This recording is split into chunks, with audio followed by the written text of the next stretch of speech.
Kita bukan cuma berkuasa atas langit, tapi bumi juga. He's the Lord of all the earth.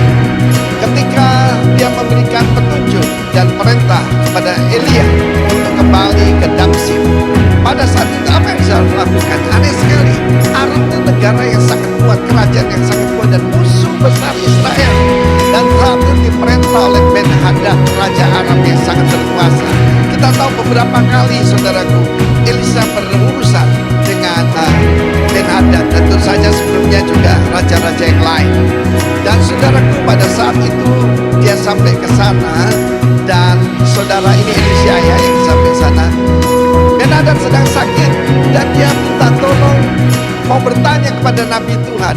Sebetulnya yang punya kuasa itu bukan ya dewa-dewa yang dia sembah, tetapi Tuhan sendiri. Kali ini Ben-Hadad, putra daripada Hadad. Ini adalah satu panggilan seperti Firaun atau Kaisar begitu ya. Dan dewanya tidak bisa menjawab kan, punya mulut tidak bisa bicara. Dia mengutus seorang hamba bernama Hazael. Perhatikan saudaraku, Hazael tidak disebutkan putranya siapa. Di dalam catatan sejarah dia dikatakan he's the son of nobody. Dia adalah anak daripada orang yang tidak penting. He's a son of nobody. Bayangkan saudaraku, kita tahu penjahat yang digantikan Yesus namanya menarik sekali.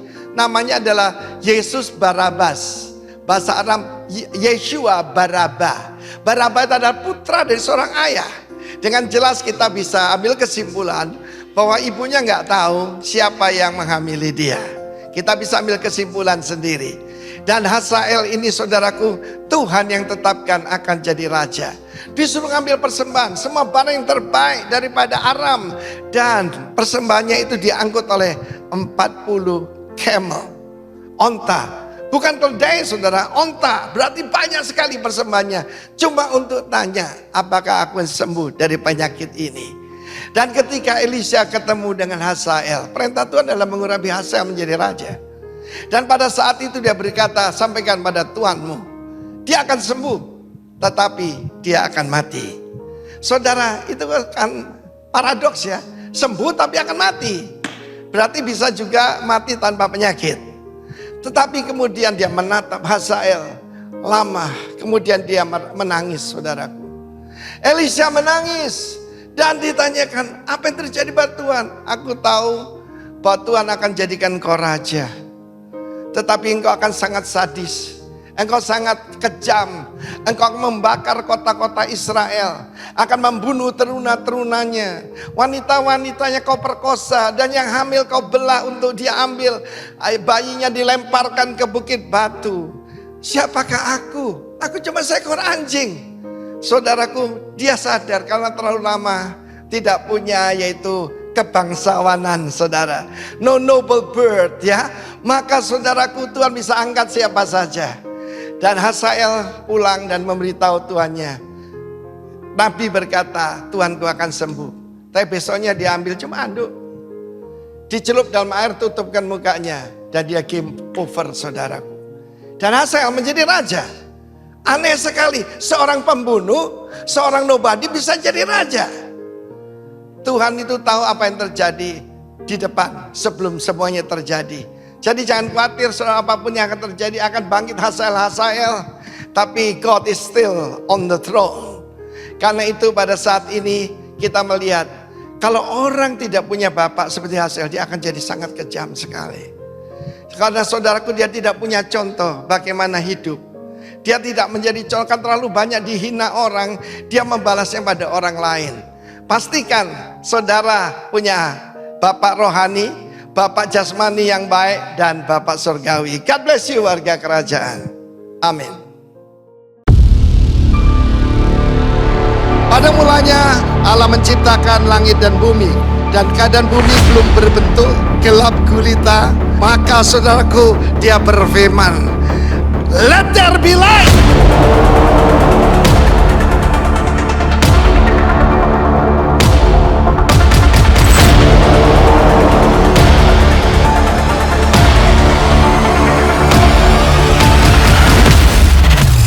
Yesus tidak berkata kamu pelita kecil. You are the light of the world.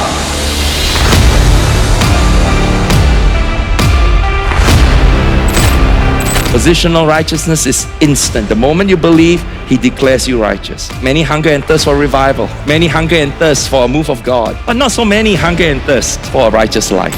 Jesus says, a city on a hill cannot be hidden. You may ignore it, you may dislike it, you don't want to have anything to do with it, but it cannot be hidden.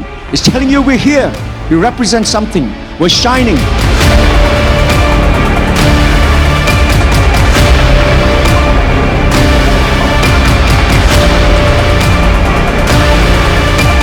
For yours is the kingdom, the power, and the glory forever. Amen.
kita sudah semakin tua, maksudnya yang usianya udah di atas 50, ya ada kayak usia di atas 60, ya. Artinya kita semakin cepat untuk bertemu dengan Tuhan, ya.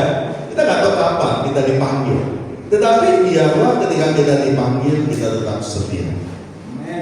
Ya, iman kita tetap teguh, itu yang paling penting. Sukses, harta, pencapaian itu tidak akan pernah berarti kalau kita tidak di dalam keselamatan, karena itu nggak kita bawa. Tetapi keselamatan itu kekal. Keselamatan itulah yang akan membawa kita untuk kita terus hidup bersama dengan Tuhan dan memerintah bersama dengan Dia. Amin. Haleluya. Ya, maaf, kacamata saya kurang. Ya, gitulah kalau udah faktor U, matanya jadi 4. Ya.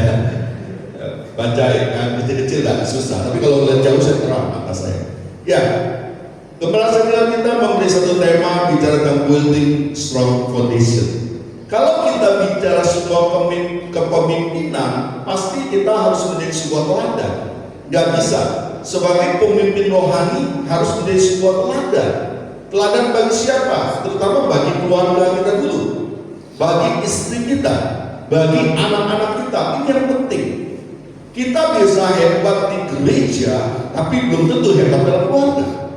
Kita bisa kelihatan rohani, sangat rohani di gereja, tetapi kita bisa sangat tidak rohani di dalam keluarga. Nah, ini menjadi sebuah permasalahan. Seorang pemimpin, apa yang dilihat orang atau apa yang tidak dilihat orang itu harus sama. Itulah integritas. Karena itu kita harus benar-benar sebagai pemimpin maupun saya berdiri hari ini harus benar-benar menjadi teladan.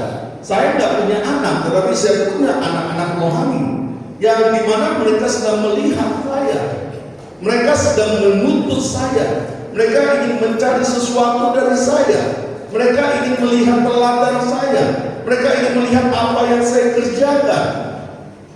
Karena itu saya harus benar-benar menghidupi Kristus, menerjemahkan karakter Kristus, sehingga hidup saya berdampak, hidup saya mempengaruhi, hidup saya benar-benar membawa satu perubahan bagi orang-orang yang saya pimpin. Katakan amin.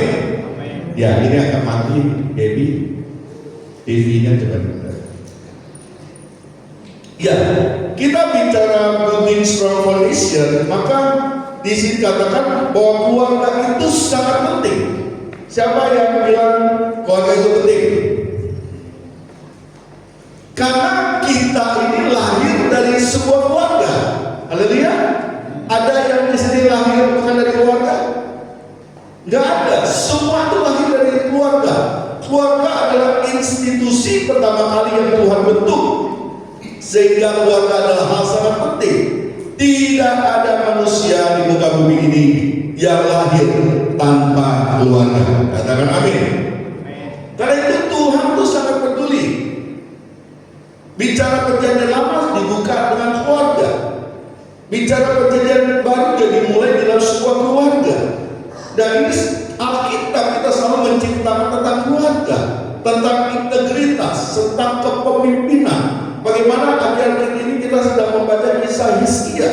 Kita tahu Raja Hizkia begitu taat, begitu melakukan kebenaran di masa pemerintahannya. Di usia yang 54 tahun dia berusia dan 29 tahun dia memerintah. Alkitab mencatat Hizkia melakukan apa yang benar seperti leluhurnya Daud. Nama Daud selalu disebut, artinya keluarga itu sangat penting. Apa yang saudara sedang kabur hari ini itu akan terus dibawa oleh generasi demi generasi di bawah kita. Amin. Apa yang akan benar hari ini berdua, mungkin nanti cicitnya bilang, oh buyutku luar biasa, buyutku beribadahnya luar biasa, buyutku melayani Tuhan. Amin. Kita ingin menjadi teladan.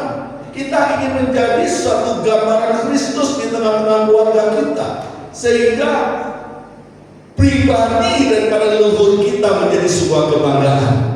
Pribadi kita sendiri di saat kita hidup itu membawa kebanggaan bagi generasi di bawah kita. bukan menjadi figur yang rusak, tetapi akhir-akhir ini banyak figur yang rusak. Banyak figur-figur yang mengecewakan anak-anaknya. Banyak figur-figur yang menyakiti anak-anaknya. Banyak figur-figur yang melukai anak-anaknya. Kalau kita sedang melayani generasi, kita sedang melihat banyak generasi yang hatinya terluka.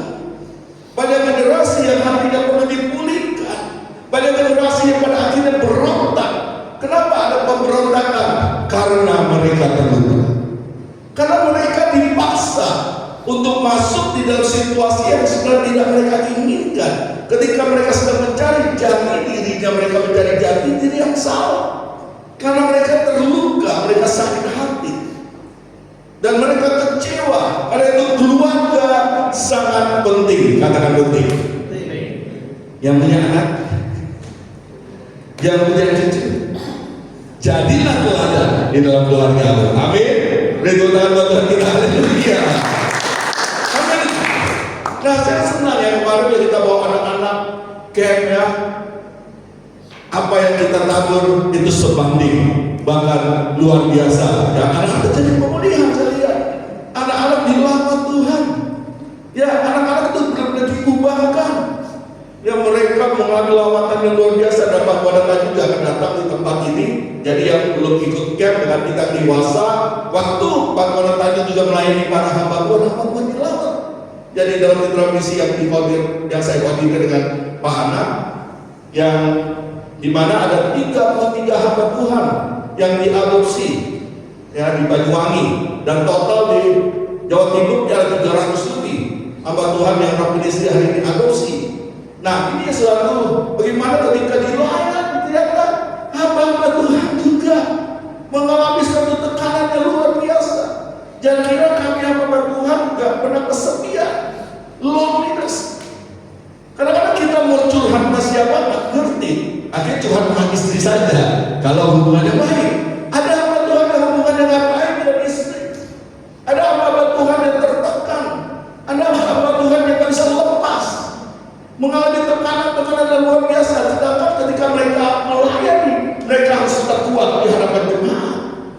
Mereka harus tetap bersuka cita di hadapan jemaat. Mereka harus tetap bergairah di hadapan jemaat. Padahal mereka sedang mengalami tekanan yang luar biasa.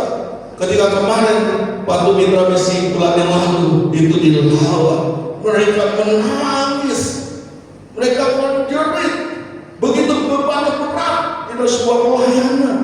Bapak Ibu, hamba Tuhan juga manusia.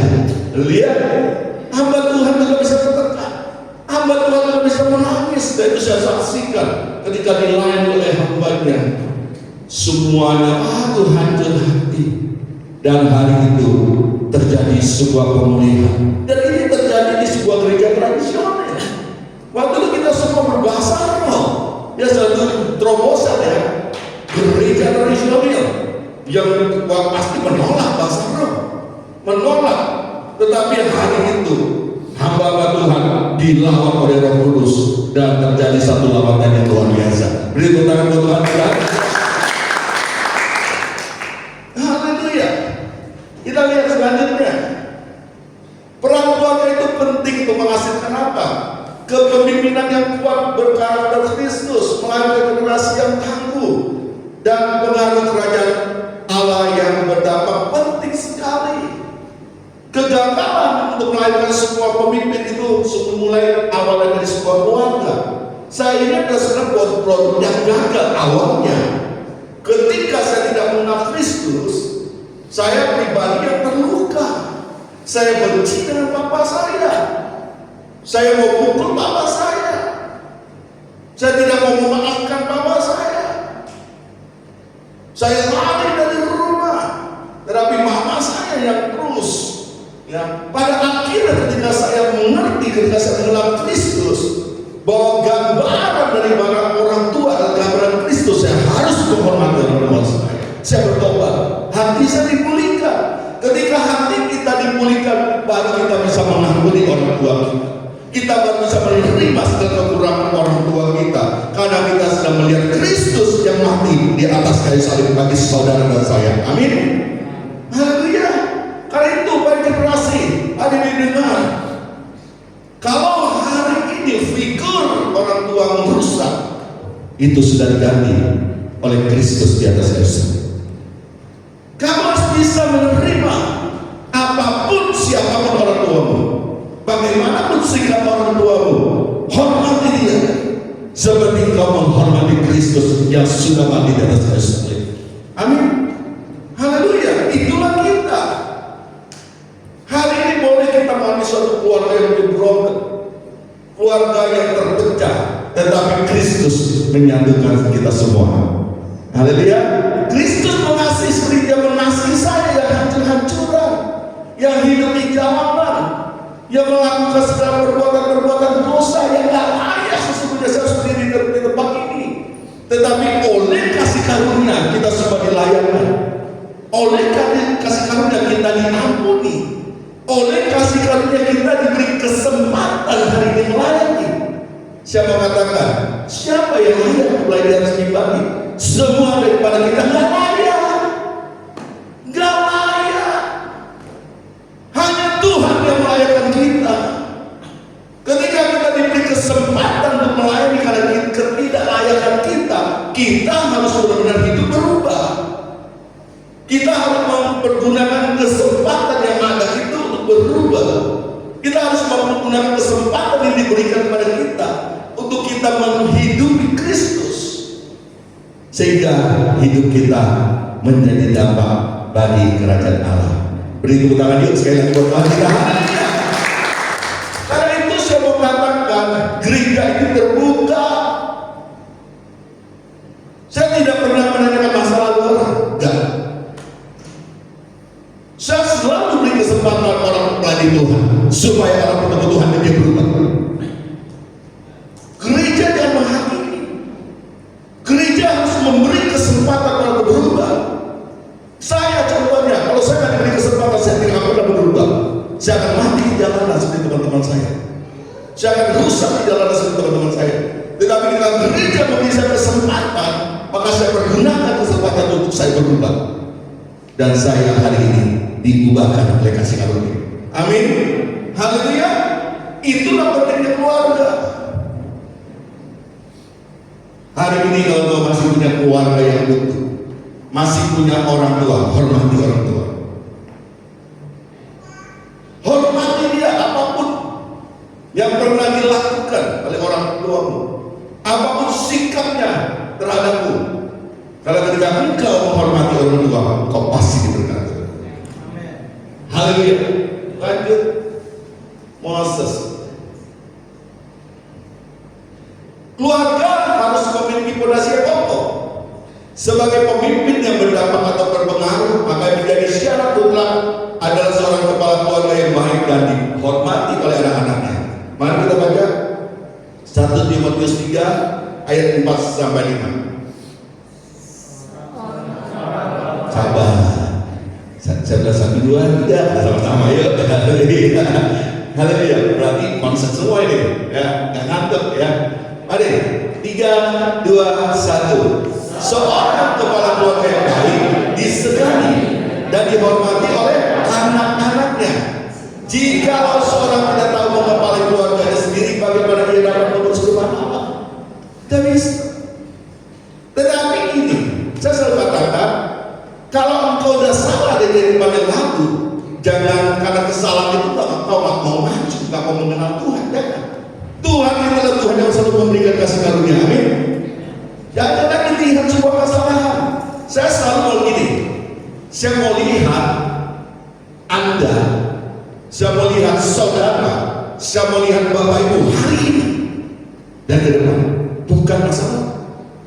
Kalau saya melihat masa lalu dari benar, saya benar.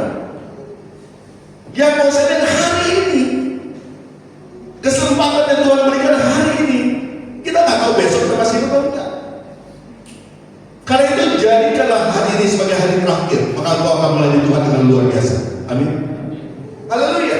Sehingga kita nggak main-main lagi dengan kasih karunia, nggak main-main lagi dengan salib, nggak main-main lagi dengan korban Kristus, nggak main-main lagi dengan hidup kita, nggak main-main lagi dengan ibadah kita.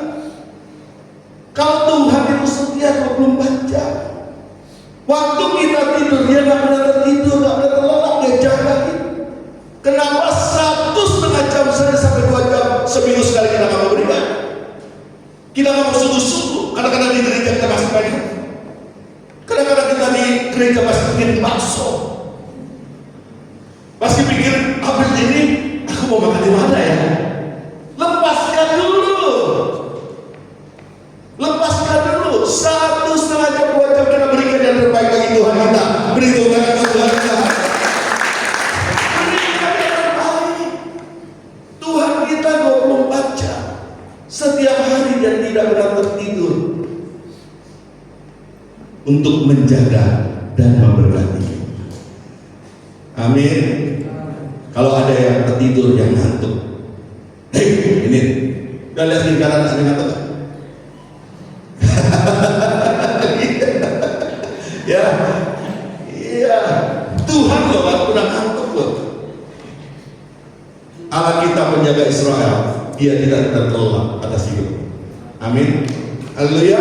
Karena itu penting juga bagi saya. Ketika saya hari ini dipercaya menjadi seorang pemimpin, saya harus berdiri sebagai ayah.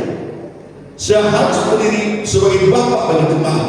Karena itu saya harus menjaga kelakuan saya dan hidup saya. Kalau saya tidak menjaga, siapa yang akan saya korbankan? Anak-anak saya. Yang saya hancurkan siapa? Generasi. Hari ini saya nggak perlu ada sebuah pergerakan gereja anak muda. Jadi bangun atas ketidakhormatan kepada orang tua, itu berbahaya. Ya, waktu itu kita ada pendoa datang dan menceritakan sebuah miris gitu. Miris sekali.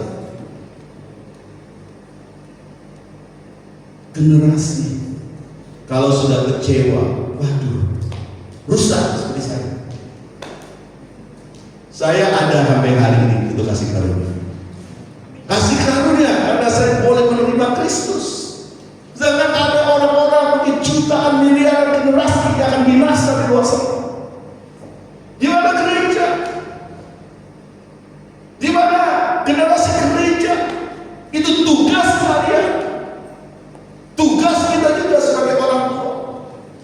Ketika kita melihat, kalau kita lihat orang cangkruan, ngopi di malam setiap malam minggu, kebut-kebutan, itu jiwa-jiwa yang binasa. Di mana kita? Apakah kita ada puas dengan kekristenan kita? Apakah kita puas dengan agama kita? Tanpa memikirkan ada miliaran jiwa yang binasa di luar sana.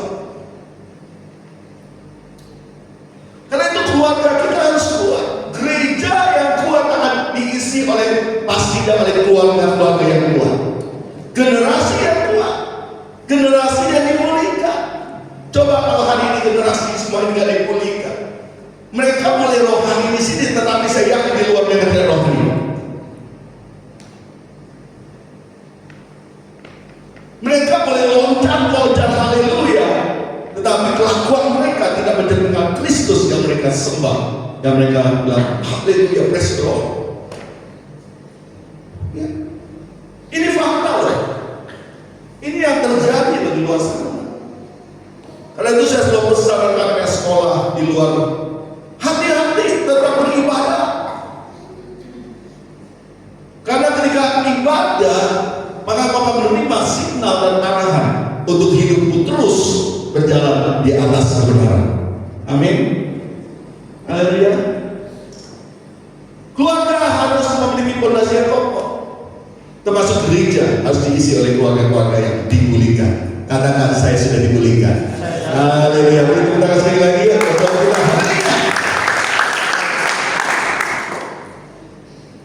Kalau kita tahu waktu pengerjaan fondasi, kita bisa lihat ya, digali, terus dikasih pasir, ya, kemudian apa? Ada dikasih batu dan ada dikasih besi. Kita lihat, ada 3 hal yang saya bagikan. Lanjut, selesai. Nah, di 3 hal itu, mengapa pemimpin harus membangun fondasi yang kuat? Kita harus mengerti fungsi fondasi itu apa. Pondasi adalah untuk menguatkan dan mempertahankan masa bangunan. Pondasi adalah tameng untuk mencegah pergeseran, penahanan jika terjadi penyesuaian bentuk tanah. Itulah pondasi. Kita lihat, lanjut. Pondasi kepemimpinan yang kuat harus dari 3 hal. Itu saya kasih perumpamaan pasir, batu, dan rangka besi. Ini bicara awalnya tanah hati kita yang harus mudah dibentuk. Pemimpin itu harus mudah dikoreksi, termasuk dikoreksi oleh Tuhan sendiri. Pemimpin itu harus benar-benar memiliki hati yang terbuka, yang mau dibentuk oleh firman, nggak ngangguran, nggak gampang nutup. Tetapi ketika firman berbicara, dia mau katakan, ya Tuhan, aku mau melakukan kehendak. Kemudian hidupnya harus benar-benar diisi oleh firman. Isi ruang hati kita yang terbuka itu dengan batu roh. Bicara Kristus, bicara firman itu. Firman itu adalah Allah itu sendiri, dan Allah adalah Kristus yang ada dalam diri saudara dan saya. Dan hidup kita harus benar-benar dituntut oleh roh. Bicara rangka besi. Kalau Bapak Ibu lihat pondasi, nanti kan gali yang bulan Agustus akan gali pondasi. Silakan lihat bagaimana orang membuat pondasi yang benar. Karena bulan Agustus kita, ya oleh anugerah Tuhan, kita akan memulai, ya Pak Sandi ya dengan tim yang akan memulai, mereka mengatur untuk membangun. Saya hanya memberikan gambaran, dan mereka yang bekerja, ya ada lobi kita yang tertunda, kemudian ada ruang anak 3 ruang, dan karena ketua pembangunan kalau ada uang lebih, kita akan lanjut menara doa di lantai atas. Beri tepuk tangan buat Tuhan kita. Saya sendiri gak ada kemampuan. Saya mengalami mujizat ketika nanti ya yang lain juga bisa cerita tentang puasa 3 hari kita. Itu luar biasa. Saya selalu sering mengalami sesuatu. Habis berpuasa, habis puasa 3 hari, Pak Yohan dia bilang, Pak, saya ini punya beban sampai berdoa, ikut puasa di Bandung Pak, rally doa untuk pembangunan kita. Oh haleluya, saya bilang, jangan lupa yang doain. Yang keras kenceng. Nah kita berpuasa, saya bilang, Tuhan, ya bendahara gereja kata, Pak uangnya ada berapa ya? Ya saya kasih tahu, uangnya segini loh, ya. Wah, kira gampang ya. Saya berpuasa, saya juga bergumul, Tuhan, nana kita loh cuma segini Tuhan. Ini sebentar lagi mau datangkan besi, ya kan? Mau datangkan satu truk lagi, ya untuk batalingan dari Leskon. Kebetulan kita langsung ambil pabrik ya. Kebetulan dulu anaknya Pakir kerja di sana, jadi kita nggak harga lebih murah. Nah kita butuh 1 truk lagi. Ya saya berkumpul, saya berpuasa. Selesai puasa, ada seseorang yang mengirimkan ke rekeningnya saya 90 juta. Pak, kami berkomitmen, kami mau menabung untuk ruang anak kita. Dan saat itu juga saya bilang, Sandi, ada masuk, saya transfer langsung ke Sandi dari rekening saya. Beri tepuk tangan buat kita. Haleluya. Kemudian Tuhan benar-benar hamba, kita butuh, kita mau pesan material. Tetapi Tuhan cukupkan, saya percaya sampai kepada nanti menara doa di atas kita akan berdiri. Beri tangan buat Tuhan kita. Kalau Tuhan sudah mendatangkan berdoa untuk berdoa, untuk bersiafat bagi jemaat, untuk membawa pergumulan jemaat, maka nanti menara doa itu sudah bikin konsepnya masuk bisa dari samping. Siapapun yang berdoa 24 jam silakan datang, silakan berdoa, silakan isi menara doa. Saya akan bukakan pintu, tinggal janjian dengan saya. Amin. Haleluya. Nah ini perlu pasir, batu, rangka besi, tanah hati yang siap dibentuk oleh firman Tuhan, dan isi ruang hati kita dengan Kristus, dan hiduplah dituntut oleh Allah. Hiduplah di dalam kebenaran. Karena itu kita sebagai orang tua harus mencerminkan Kristus sehingga kita menjadi teladan bagi anak-anak kita, bagi generasi kita. Katakan amin. Mungkin hari ini ada single parent. Ambil posisi imam itu. Jadilah teladan bagi anak-anak kita. Bawa anak-anak kita untuk dekat kepada Yesus. Bawa anak-anak kita untuk melayani di gereja. Bawa anak-anak kita untuk semakin hari semakin bertumbuh di dalam Dia, oleh Dia dan untuk Dia. Dan saya percaya generasi seperti itu akan diberkati oleh Tuhan. Beri tepuk tangan buat Tuhan kita. Haleluya. Saya bergumul dengan kakak saya. Saya nggak mau untuk menceritakan. Tetapi ini, ketika kakak saya meninggalkan keluarganya, musuh saya yang mengambil posisi sebagai single parent, dia harus menjadi teladan buat anak-anaknya. Dia waktu itu masih muda. Orang bilang ini, kamu tuh masih ayu loh, kamu tuh seksi loh, kamu masih cantik loh, nikah aja lagi. Ngapain dia nggak nikah? Tapi dia bilang tidak. Ketika dia mengambil satu teladan, ketika dia hidup di dalam kesendiriannya, dia jual kami, ya, dia besarkan anaknya, dia bawa ke NDC, dan kebetulan dia juga akrab dengan istrinya Pak Josia, anak-anak dia pun anak-anak, dan itu dia bawa dalam sebuah pertumbuhan gereja melayani Tuhan. Hari ini anak-anaknya diberkati oleh Tuhan. Pada kelakuan bapaknya, ampun saya malu, sekarang saya sendiri. Tetapi ketika orang tua membawa anak-anaknya dekat Tuhan, maka kutuk itu tidak akan mengenai anak-anaknya. Katakan amin. Dia putuskan, dia pilih untuk mematahkan kutuk, supaya kutuk yang dilakukan itu tidak turun kepada generasi.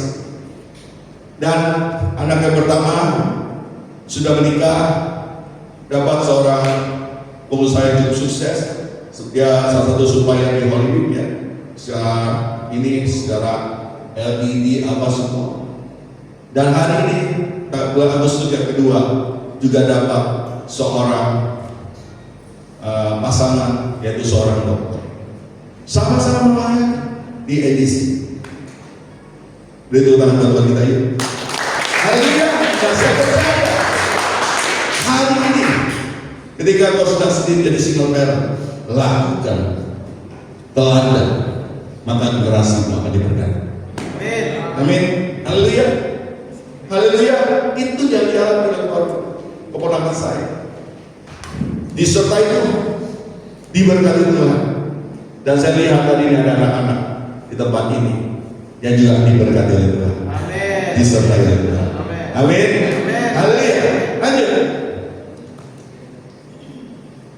Membangun fondasi bukan sekedar hanya berseru-seru Tuhan. Membangun dasar lebih dari itu, yaitu bereskan dengan hati kita terlebih dahulu. Kemudian datang kepada Tuhan, bersama firman setelah melakukannya. Membangun dasar berarti pemimpin harus membawa keluarga itu menjadikan Yesus sebagai dasar atau standar kehidupan.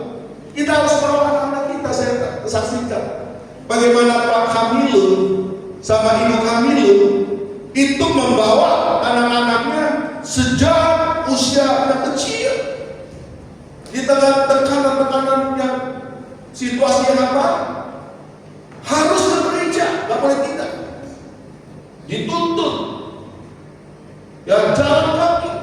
Kalau hari ini dia melihat anak-anaknya hidup dalam takut akan Tuhan, keturunannya diberkati Tuhan, itu adalah dampak dari apa yang ditabur oleh orang tua. Apa yang mau kita lakukan? Seperti saya katakan, ketika Hizkia berbuat benar, siapa yang disebut? Daud. Daud memiliki hati yang mudah dibentuk. Dia pernah lakukan kesalahan. Saya katakan ya.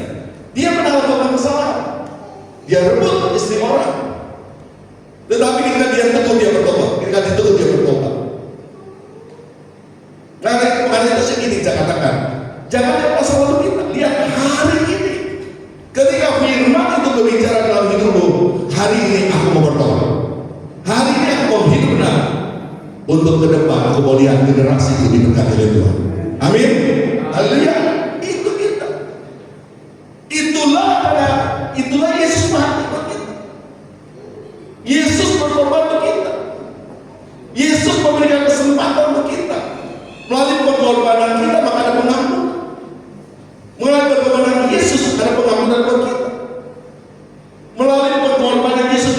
kayu salib ada penghapusan dosa. Dan ada kesempatan.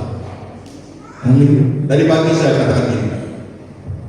Siapa di sini yang lewat COVID? Kita semua lewat COVID ya. Itu apa? Karena kita makan apa? Karena kita pakai masker. Karena kita jaga nggak keluar rumah, nggak ketemu orang. Enggak. Saudara saya nggak pernah keluar rumah waktu COVID, nggak mau ke gereja, emang tapi juga. Benar sih. Dia nggak mau. Anak-anak jangan menggambar dia. Kalau tidak penting nggak usah keluar. Hanya yang mau ke WC. Jadi gini,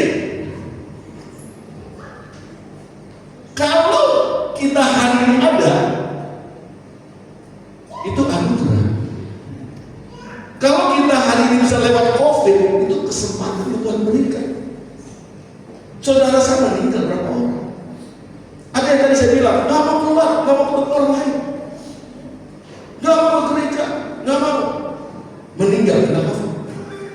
Kalau Tuhan mau panggil kita, hari ini Tuhan panggil. Karena itu saya mengatakan, kalau hari ini Tuhan beri kita kesempatan hidup, berarti Dia masih mau berurusan dengan kita. Benar ya? Berarti Dia masih mau berurusan dengan kita. Artinya Dia mau pakai hidup saudara dan saya. Dia mau menggunakan hidup saudara dan saya. Jadi ini adalah kesempatan kedua yang Tuhan berikan buat kita.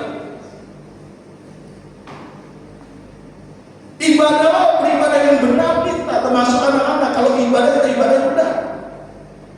Termasuk anak-anak remaja. Kalau waktunya ibadah yang benar.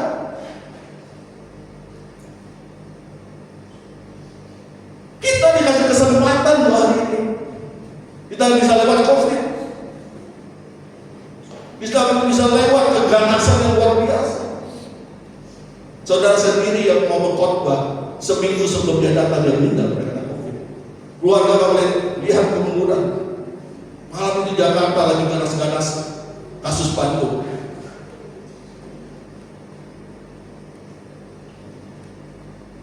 Hari ini saudara ada, saudara bisa menikmati hidup melewati masa COVID itu.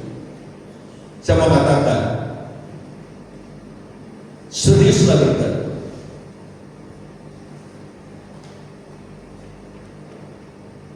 Seriuslah kita.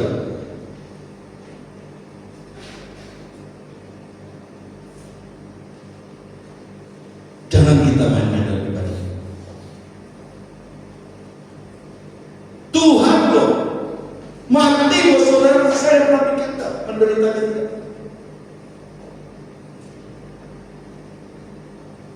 Tadi saya katakan penjaga kita Israel tidak pernah telat 24 jam kita mau dia jagain. Kenapa kita cuma 1 minggu sekali 1 jam setengah mau serius ibadah? Tadi ya saya sampaikan pagi-hari. Tuhan itu loh gak ada hal lain memberkati kita. Hari ini apapun yang kita minta itu dari Tuhan. Dari Tuhan. Cuma dari Tuhan. Karena itu kita harus mendidik generasi kita untuk takut akan Tuhan.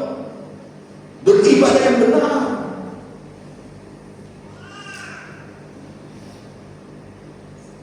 Karena itu anak-anak muda, latih diri kalian untuk disiplin. Dengar firman, dengarlah firman dengan benar. Bawa catatan, catat. Ada handphone, catat firman. Karena firman itu yang akan menentukan langkah ke depan.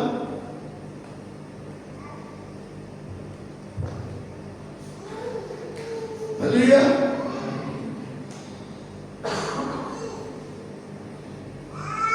Kita lihat generasi kita, banyak generasi yang kalah. Bapak Ibu, kita harus benar-benar serius menanamkan dasar kekristenan supaya ketika mereka dewasa mereka tidak lagi menikah dengan yang tidak seiman. Mereka tidak bergaul dengan orang yang tidak seiman.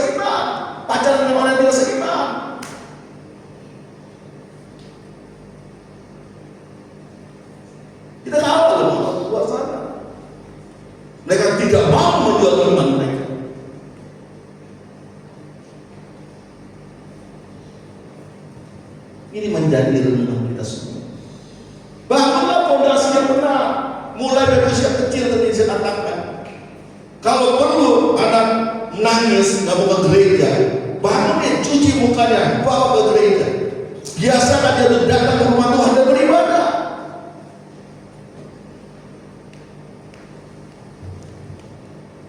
Amin. Ini akhir zaman. Ini akhir zaman.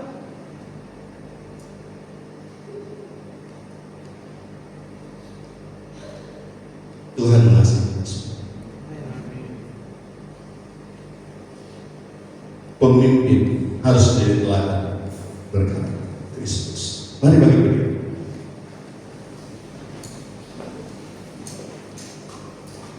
Saya menambah musik.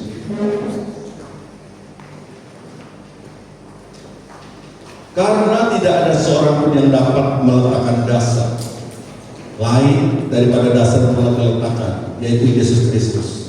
Entahkah orang membangun di atas dasar ini dengan emas, perak, batu permata, kayu, rumput kering atau jerami.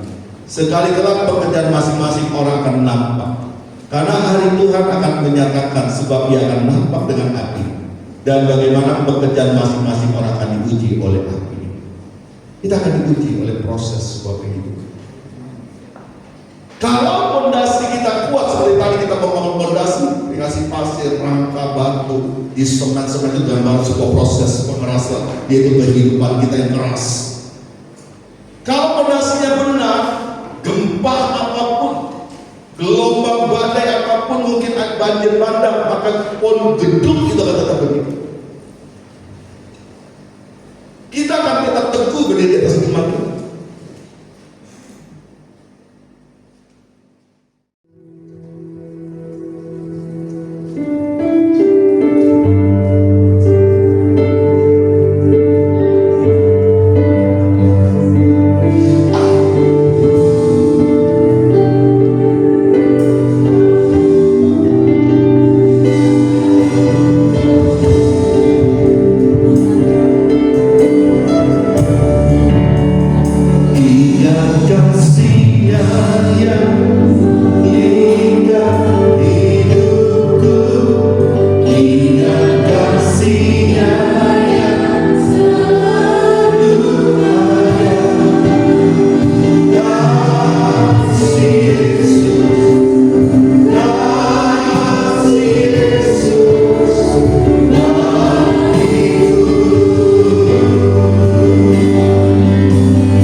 Dia sudah berkorban bagi kita.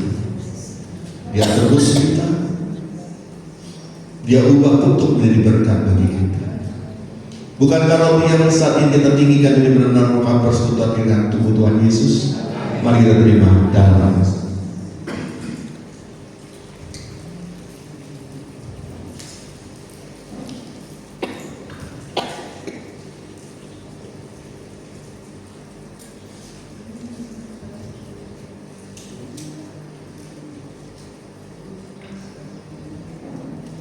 Mari kita baca sama tinggi.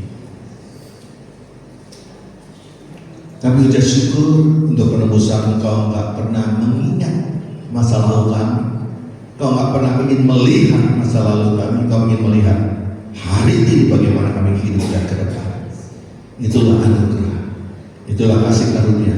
Kita diberi kesempatan boleh melewati masa-masa COVID, masa-masa yang mengerikan. Kalau hari ini kita masih ada, itu anugerah. Hari ini kita harus bersyukur. Biarlah kesempatan yang Tuhan berikan ini kita mau terus memberitakan kerajaan Allah dalam hidup kita. Bukankah cawan yang saat kita tinggikan yang berisi kemudian di atasnya kita mengucap syukur. Ini benar-benar merupakan persekutuan kita dengan darah Tuhan Yesus.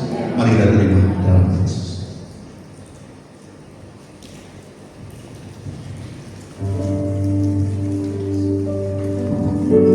Siapa masih? Oh haleluya. Oh kami mau bersyukur, kami mau meninggikan Kaulah Yesus, Tuhan dan Rajaku. Terima kasih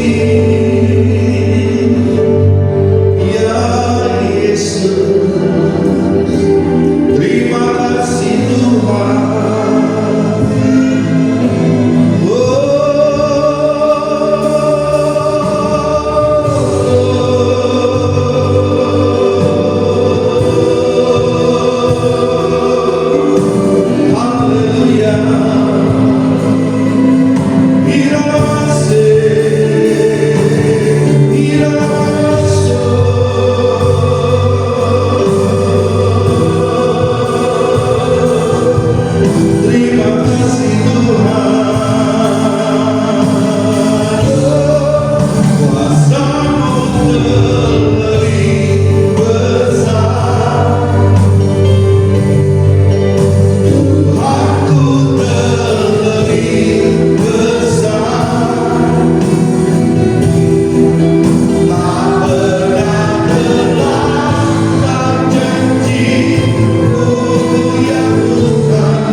Sebentar kami akan menabur untuk persekutuan umum dan juga kami akan memberikan persekutuan. Terima kasih persekutuan memberkati kami, memberkati hidup kami setiap musim, setiap tahun, setiap bulan.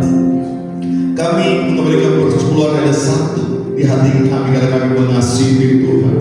Kami mencintai Tuhan.